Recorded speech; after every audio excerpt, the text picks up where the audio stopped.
Hi guys, welcome to a new knitting podcast. My name is Claudia and welcome here on Claudia's Knits, where I talk a lot about my colorful knitting. And let's start with what I'm wearing. It is my Tolsta Tee that I made last year in hand-dyed yarn from a Dutch brand, Dutch hand dyer, wool with Verve. I bought it at the crafts fair last year and it's actually sock yarn, so it's quite scratchy. It's not the softest of sock yarns and probably good for socks. But I was a little bit stubborn and made a top with this, a t-shirt, but I don't know if I like wearing this. So this is the Tolsta Tee by the Creabea, and as you can see, like everyone mentions, the neckline just grows and grows and grows, and I don't really like that. I don't think I'm going to make this pattern again, but it's a regular basic t-shirt. I like the colors, so if I don't wear this year, this spring, summertime, I'm going to frog this and make some socks with them. So yeah, I have my coffee with me as usually, and so no tea today because it's hot. I'm hot, but I need to have the windows closed, otherwise you can hear all the traffic and that's quite noisy out here. I have some highly anticipated finished objects.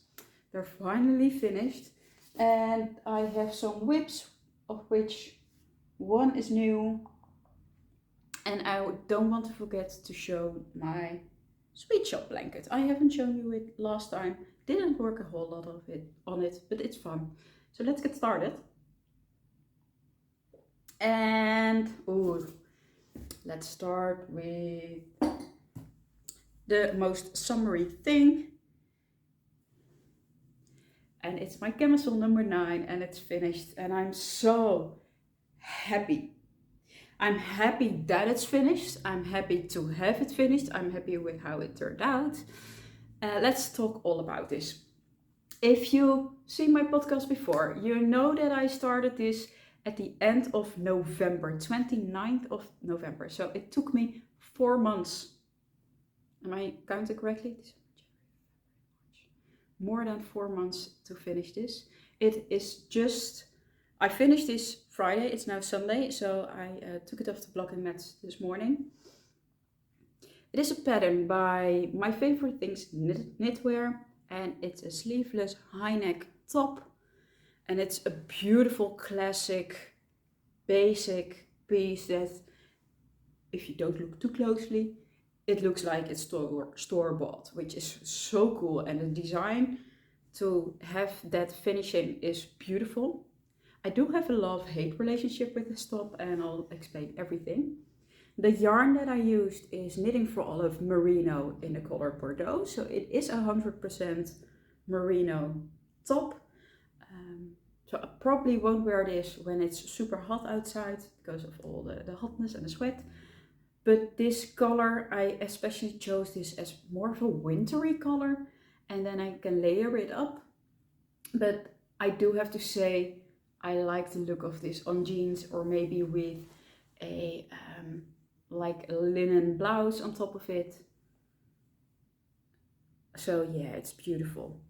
And you start with the front pieces, which is a little bit different than I was used to. The front, and you you join in the front and you do the whole front panel, then you do the back, you pick up stitches and it has a little bit of a dip, as you can see. And you do the same. And just the body in the round. I made mine a little bit shorter, as I always do, because I don't need all that length. And all the finishings are double folded. So you pick up stitches for example, the neckline, and then you fold it over, but you fold it over to the right side, and then you sew down your cast on edge. I mean, it looks beautiful. It doesn't look perfect. I could have done a neater job, I think. It looks a little bit crooked still after blocking. But yeah, I talked about that before. I really didn't like doing all the finishings. I hated the neckline. The armholes were fine, I think, because I was used to it a little bit more. But also, this is a really dark yarn, and I can't recommend doing this at night in the dark. Even with the necklines, I have them, didn't work with sewing down. So it was really a hard knit for me. Not difficult in stitching, I don't find that difficult, but it took so much patience. And I pride myself of being a patient person anyways, but it took a whole lot of patience and I got frustrated so many times with this. And the bottom part you also fold down, but then in the wrong side.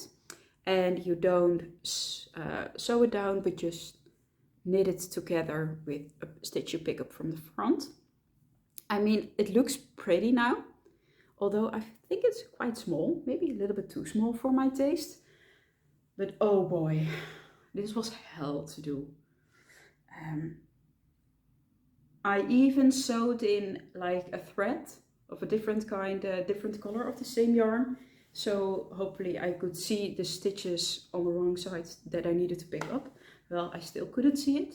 It took me about 3 or 4 hours to do the bind off alone. So yeah, I'm really glad it's finished. And next time, because to be honest, this is such a beautiful piece and I love how it looks. I really want to make this again, but maybe I will do some modifications. I've talked about that before. Maybe I could do ribbing or sew it down on the inside. But if you pick up stitches, new stitches, and you sew it down on the inside, you'll have really a thicker edge that you can attach your, I want to say edge, to your piece, to your stitches. At the bottom, I couldn't do that. And to be fair, I'm going to wear this tucked in anyway, so you're not going to see this. Only when holding it up, picking it out of my wardrobe, I can see how beautiful this edge looks. So probably next time I would do just a ribbed edge, and that's fine. It's way easier and less of a hassle. So let's see how it looks on, because, well, you've seen it before if you've seen my latest podcast from the last months. And as you can see, when I wear my bra normally, you can see the straps a little bit. But I can tuck them in if I want to. I could wear like maybe a sports bra type of thing or cross the bra straps in the back. I would say that I'm too lazy to do that and I want to be comfortable and I want like it to look pretty, and with a sports bra my chest gets a little bit flatter. Don't really like that. Or maybe in the summer in my free time I would wear this without a bra. That's easiest. It depends on the occasion. So I can tuck them in and then it looks beautiful. I really like how it looks tucked in. I like the length. I have enough length to tuck in my jeans or maybe a skirt. So it stays there, but not too much fabric. And I love how it looks, and it looks really neat and clean. And it does attract a whole lot of fluff and all the fabric that's floating around in the hairs. That's one downside, I think, with this yarn. But I'm going to enjoy wearing this so much, I hope. I really hope, yes. So that's my Camisole number 9 adventure. The first version, because it probably won't be the last. So yeah, that's it. Maybe in a future video you'll see me wearing this, hopefully. That's my first finished object for today. A big one. I'm so glad it's off my needles. Next big finished object, and like I knew last 2 weeks ago when I filmed my previous podcast, I knew these would be finished, and I even set some deadlines for myself. Like next podcast, this podcast, I wanted these 2 objects to be finished, and I even wanted my sweater to be finished before Easter. Well, I managed to do that. Setting a deadline sometimes really helps to motivate me, at least. Didn't wear it at Easter because I wanted to wear a dress, but hi. So here it is. And it is gorgeous.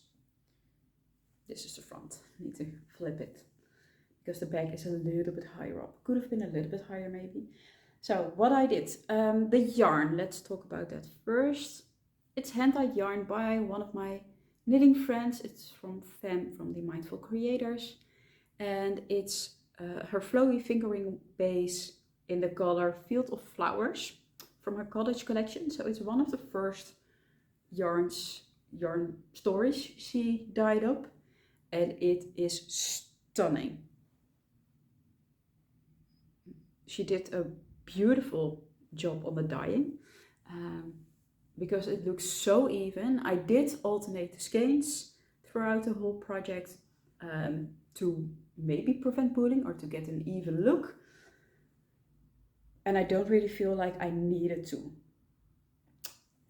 I did here at the second sleeve, I stopped with helical knitting, and you can see that a little bit. It's a little bit lighter over here, so there's a little bit less going on for this part because I ran out of yarn basically.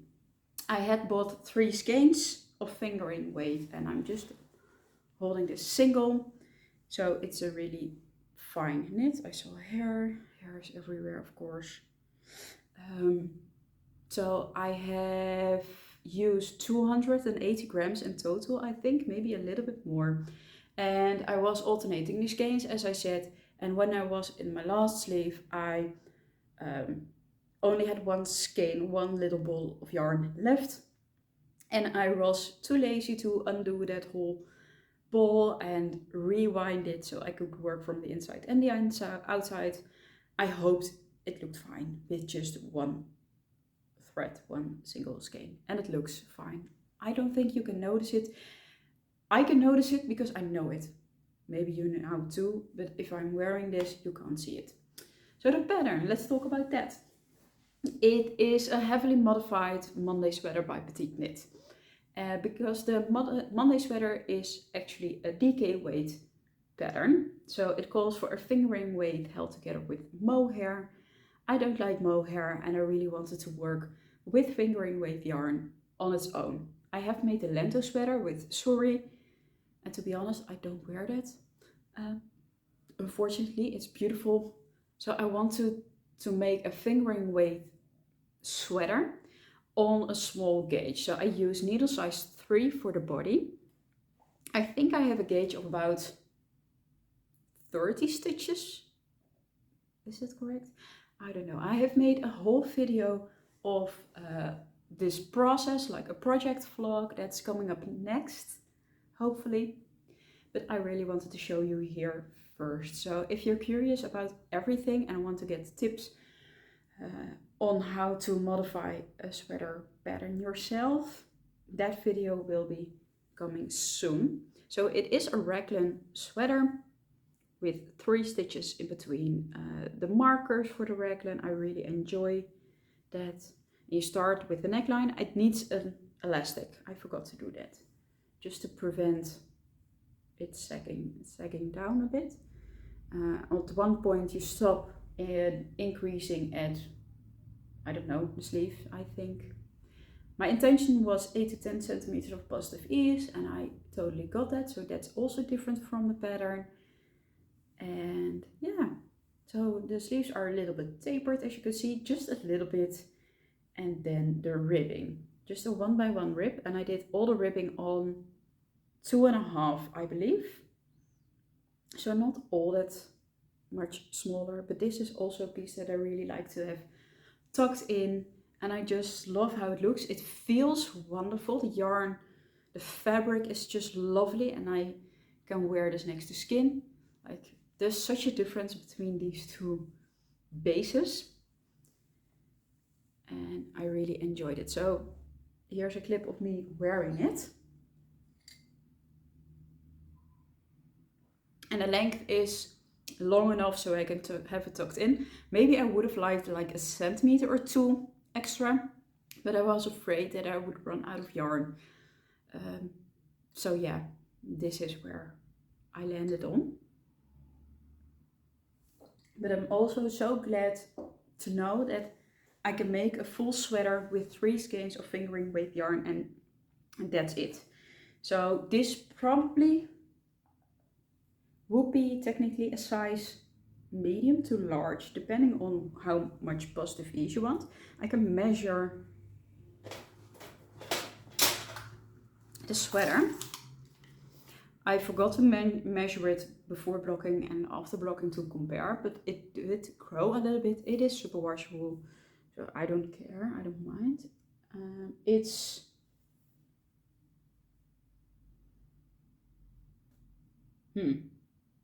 okay.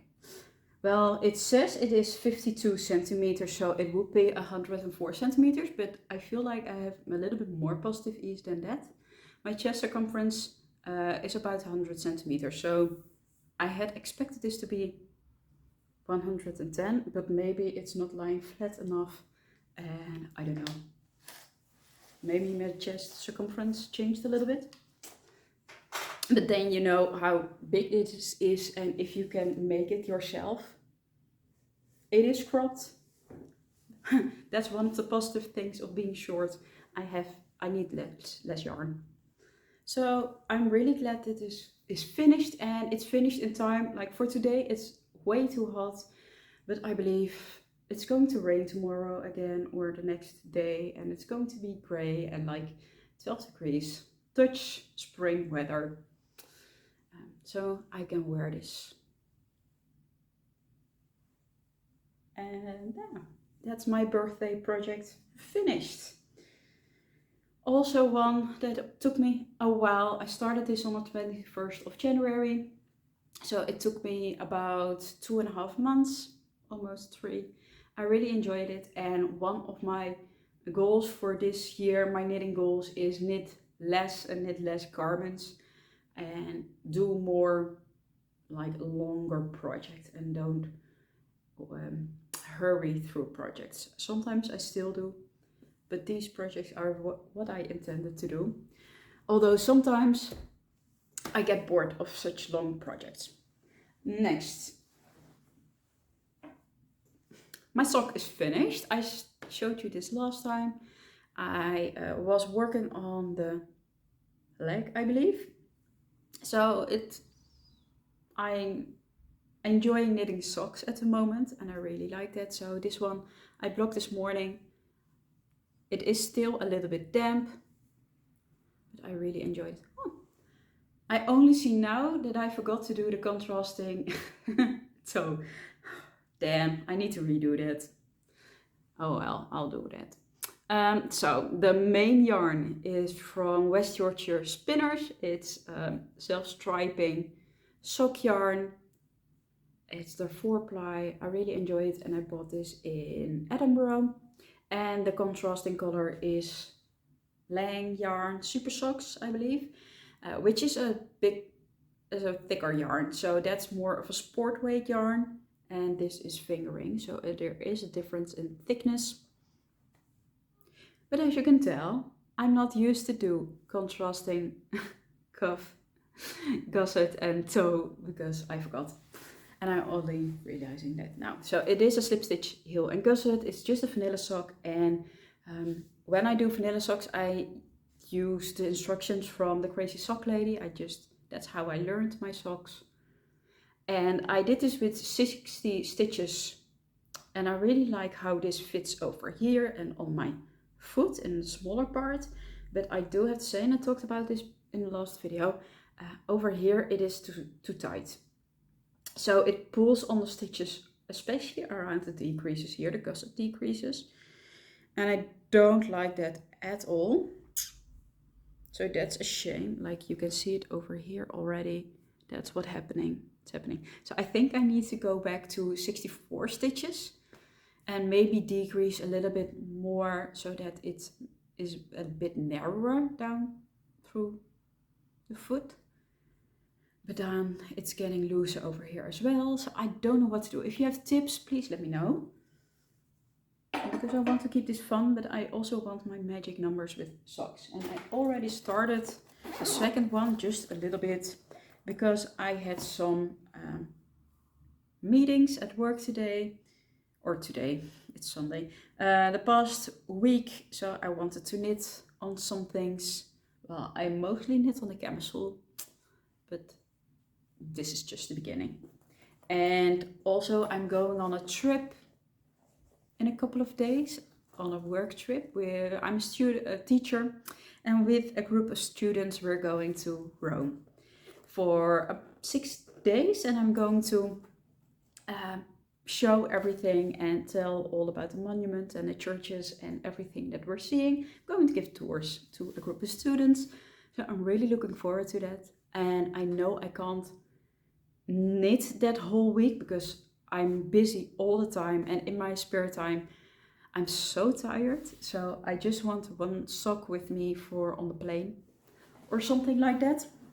And when I'm back, and then in a couple of days later, I'm going to Spain for a week just to relax and recover from that week in Rome, which is fantastic and so beautiful. I love it. I've done it before, but also really tiring with all that those students. So sidetracked. Let's see, what do I have as well? Let's talk about this one first. Next is my Nettie scarf. This is a project that hasn't gone with the flow as well. This is a lace scarf pattern by Lily Kate Makes, and I really love the look of this. It looks so modern and cool and just really simple. It's not really that simple to make, but I really enjoy working lace. So as you can see, it is kind of like going through a triangle, more of a boomerang shape, and I'm just over halfway point. It looks a little bit like a mess. So when I first started this pattern, you know that maybe I started with a purple yarn, didn't have enough for the small version, so I have set that aside. Don't know what I want to do with that yet, but in the meantime I really wanted to work on this pattern.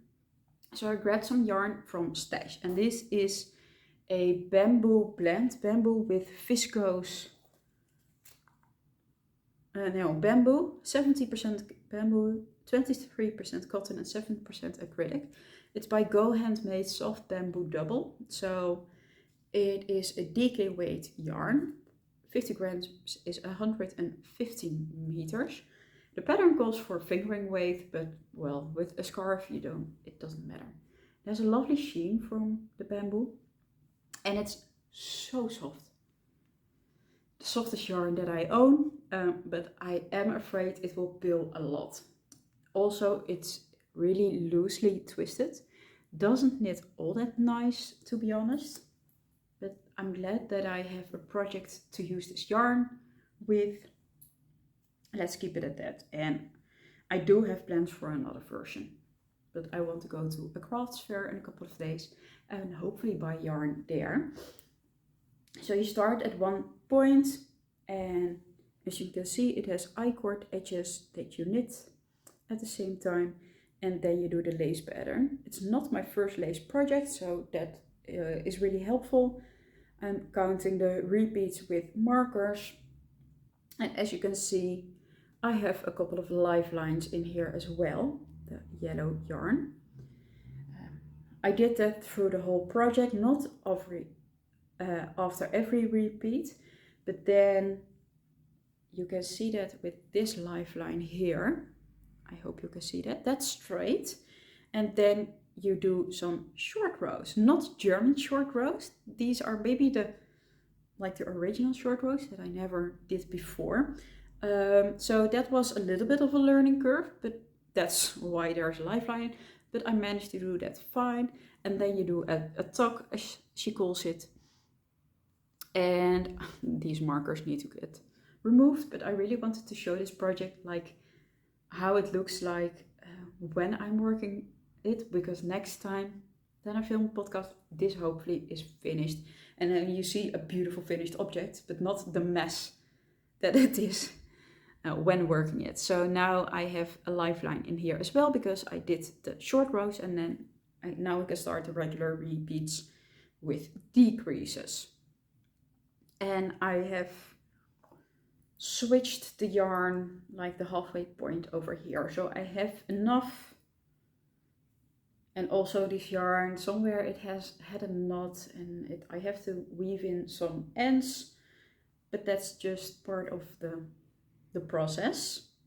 I don't think you can see it, so I love how this looks. I love this simplistic lace that looks modern. It's not as big as I would have thought to begin with, because this will sit in the back and then it will fall a little bit like a boomerang, so it should be, I don't know if I can show you this, lay flat on your back like this is in the front, maybe more over here, and then you have a point that lies a little bit more neatly in the back. So that's a really cool design. I'll probably just tie it, to be honest, and then it's just neat. I wonder how much this will stretch out, because it is a plant-based fiber and it's DK weight. It will be a little bit heavier, as you can see. It stretches a lot, but it has a beautiful drape. And I went up a needle size. That never happens with me, but I went up to a 4.5 millimeter because I wanted the definition of the lace to be there. I'm struggling with reading gauge in lace, but I really like how this looks, and yeah, I just like these little projects. Hopefully I will have this finished before my trip. I didn't want to start something, well, I have started one new thing, but I just want to finish everything up. On Friday I'm going to the Knit and Knot Beurs in Tilburg. Well, when you see this podcast I will have been there, and next time I will show you everything that I got. So after my 2 trips I can start with new, fresh, exciting things. Then the new thing that I started, and I mentioned it before, is the sweater I'm making for my dad, because he has requested that I make a sweater for him. So he chose the yarn, and the yarn I'm using is Peer Gynt from Sadness Garden in this beautiful blue-gray heathered color. I really like Peer Gynt. So this is my swatch. I have blocked this, and I started with a 3.5 millimeter needle and then a 3.25, but I'm knitting it on 3 millimeter. The pattern calls for 4 millimeter, but I know I needed to go down needle sizes quite a lot to get gauge, and also because I think this sweater will be a little bit on the heavier side, so it will stretch. And also with blocking, the bigger the garment is, the more it will grow with blocking, I have experienced. So this is what I have. It's not all that much, but I started with the double folded collar. It has a lifeline because I wanted to make sure that my gauge is right with the 3 millimeter needles, but I do think it is, so it can be taken out. I did a ribbing on my Chaogu mini red lace mini needles on 2.75 in the end. I started with 2.25 I think, but then it got way too tight. And I think this looks okay now. Still a little bit snug, but it will stretch out. Also with the weight of the garment, this will stretch out. It is a raglan shaped sweater. It's the Handstholm sweater. I need to mention that, the Handstholm by Petitekit. And especially when I'm knitting a garment for men, I want a specific pattern for men. I know you don't necessarily need to, and now I don't have to worry about the proportions or the room you need for the shoulders, etc. It is a raglan with just the one stitch, so it looks different than my Monday modified sweater. I do like the thicker one better, but I do want to make this design just as it is. And I'm just past the short row, so as you can see, that's quite a heavy difference between the front and the back. I actually need to hold this like this. And you can see that the back is raised quite a lot, so the front will sit a little bit lower. And I really love how this fabric looks. I just love Peer Gynt. Now I want to use Peer Gynt for myself as well. And it's going by quite fast, I think. So this is a project that I will take with me to Spain. So I'm going to knit on this for a couple of days, then not at all when I'm in Rome, and then when I'm in Spain. Yeah, he's there so he can try it on. So yeah, I really like this. And I do love knitting sweaters, but I really wanted something new. And also it's spring, it's getting warmer by every, well, a few weeks. But I'm not feeling guilty about making a sweater and not being able to wear this anytime soon, because it's not even for me. So next time, I think I will have done quite a bit. So that's that project. And lastly, I want to show my Sweet Shop blanket by Laura Penrose from Penrose Knits. And let's see. I don't think I've had done all that much since last time I showed you. Anyways, this is where I'm at. I have a square with one extra triangle. And as you can see, I've been too lazy to weave in some ends, so I'm going to regret that. But this is how it looks in the back. But also I like to weave in these ends after I've attached the pieces next to it. I feel like then I can really make sure it's neat. And this is the first color that I'm repeating. So now I'm at a point where every color is in here once. That's in that square. This is my color palette. The main color, the lightish color, is Vilculana Arveda in the color Marzipan. And all the colorful contrasting colors are Knitting for Olive yarns. Let's see, we have Rust, Dusty Olive, Terracotta Rose, Nut Brown, Bordeaux. This is the same color as my Camisole. I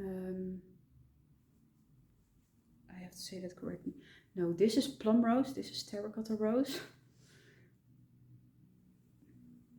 Oh no, this color is here and here twice. So this is Terracotta Rose. The darker pink is Plum Rose, Copper, and Mole. So hopefully I'm not too... hopefully I'm a little bit clear. So this pink is also a repeat. But I really want to emphasize the pink in this blanket because, well, then it matches the aesthetic of my home the best. So I really like this. I love the look of it. It's beautiful. It's going to be echt, well, stunning on my couch.